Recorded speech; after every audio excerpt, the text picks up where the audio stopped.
Razavan for FightHype.com with me. I've got a very tired already magic man, Paulie Malignaggi. What's happening, Paulie? Nothing much, man. I'm still on no sleep, man. I've been up over 24 hours, man. I didn't sleep on the plane. I got off the plane. When did you get here? Had a bunch of stuff to get done, and now I'm here at the public workout. So when did you arrive? Yesterday? I arrived this morning, and I had to go straight from the airport to Sky Sports Studios. Toe to toe. I had to get back to the hotel. After the hotel, I had to do some digital work with Showtime. And after we did the digital work with Showtime, we had to come here. So you do put the miles in recently, haven't you? Yeah. Try to earn your money somehow, right? Paulie, we're here at the first event of this huge fight in the UK and worldwide with Anthony Joshua and Wladimir Klitschko. The young lion versus the old lion, the legend versus a possible legend. Yeah. A lot of questions were asked, and I think the most important question that was asked is this fight too soon for Anthony Joshua? Well, it's always the question to ask when you're taking this kind of risk. And of course, there's arguments probably for both sides. It is the biggest step up in Joshua's career for sure, but the step up always has to happen. And when you eventually make that step up, there is the question: is it too soon or is it not too soon? You find out in the ring, right? Sometimes you find out in the ring it was too soon, and sometimes you find out in the ring the time was just right. I think Joshua's been maturing bit by bit. He's won a piece of the heavyweight title. He's getting better and better. His star power has grown tremendously. So from that perspective, I think you have to credit Joshua and err on the side of they've done a good job with him thus far, Matchroom and Sky Sports and all that. They know the progression here, and this was a situation where everybody wins. You sold 90,000 seats in Wembley Stadium. The fans are gonna love this. Fighters are gonna make a ton of money, and yeah, if Joshua ends up winning the fight, you got a bona fide superstar on your hands. Wladimir Klitschko, last time he was out was against his defeat against Tyson Fury. Since then he's been out 18 months. I know they tried to reschedule that fight with Tyson. It didn't happen. What's he got left in his body? Well, that's the thing, you're gonna find out. Everybody ages a little bit different, right? So find out what Wladimir has left on fight night. That's kind of the wild card. I have 18 months old, 41 years old. You don't expect good things, right? But if he has a little bit something left, he can maybe test Joshua.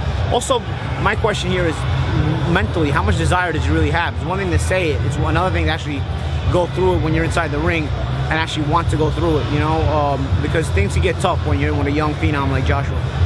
You mentioned how much desire he has left, but sometimes boxers have that one or two extra fights for money reasons or financial reasons. We know Wladimir doesn't need any money. He's financially quite stable, a multi-millionaire.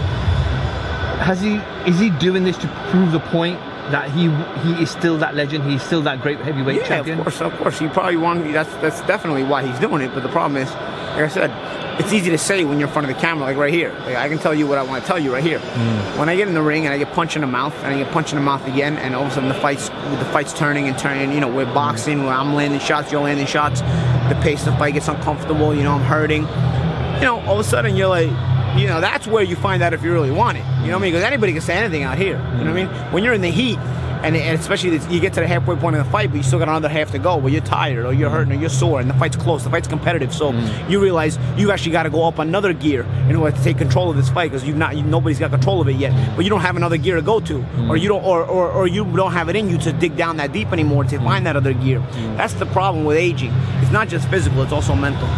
Obviously, with Wladimir, he's known to have that old style of jab and grab.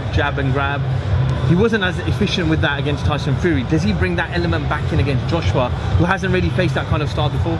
Yeah. He wasn't able to do it with Fury because Fury was a little bit mobile. But even the jab and grab, I mean, Wladimir is still changing range. He's stepping back, he's stepping in, he's stepping back, he's stepping in. So it's gonna be his legs are gonna be affected. And that's why I don't think the layoff is gonna do him any favors, because whenever you have a style that is effective, is dependent on your legs, and it's changing range with that jab is dependent on your legs, whether you're stepping in and then you get too close and you jab and you hold, or you step out. Sometimes Wladimir has that jab, he'll jab, he'll step back out, he'll jab, he'll step back out. Those are all dependent on your legs. Those little things that you don't really realize your legs are working, because you're changing range constantly. And when you get older, you lose that ability to have such strong legs and have the legs to give you that bounce, that spring to change around, and you slow down.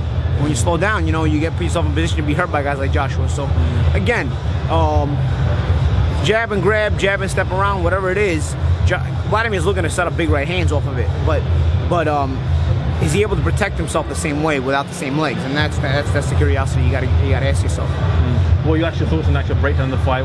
How does Joshua go about fighting someone like Wladimir Klitschko? I think Joshua has to get in his face from the start. You know, people sometimes think the older veteran has to get in the face of the young guy and let him know, hey, you're in the big time now. But I think it's the other way around here. Because again, when you get older, you start to question yourself a little more. Sometimes I hear Wladimir Klitschko talk, and I feel like he's trying to convince himself that he belongs here. He's trying to convince himself of why he should do this fight and on all this other stuff. And when you're trying to convince yourself, for me, you know, it's because deep down you realize that when it gets tough, maybe you might not want it as bad as you think you do, you know. And so I think Joshua has to get in his face right from the start and just beat Joshua. I know you've said it, and I've heard you say in other interviews that Joshua wins via knockout, I believe you said. Yeah. Would you be surprised if Wladimir pulled this off? No, I don't think it's out of the question for Wladimir to pull this off. I think Wladimir has tools that he can pull this off. And like I said, we all age differently. If Wladimir has a little bit of youth left, he puts himself to be dangerous. You know, I think both guys are big punchers, but also neither guy takes a great shot. So Wladimir can step around and put together his sharp offense that he's shown us in spots. You know, it only takes one sharp right hand from Wladimir Klitschko, and the fight could be over.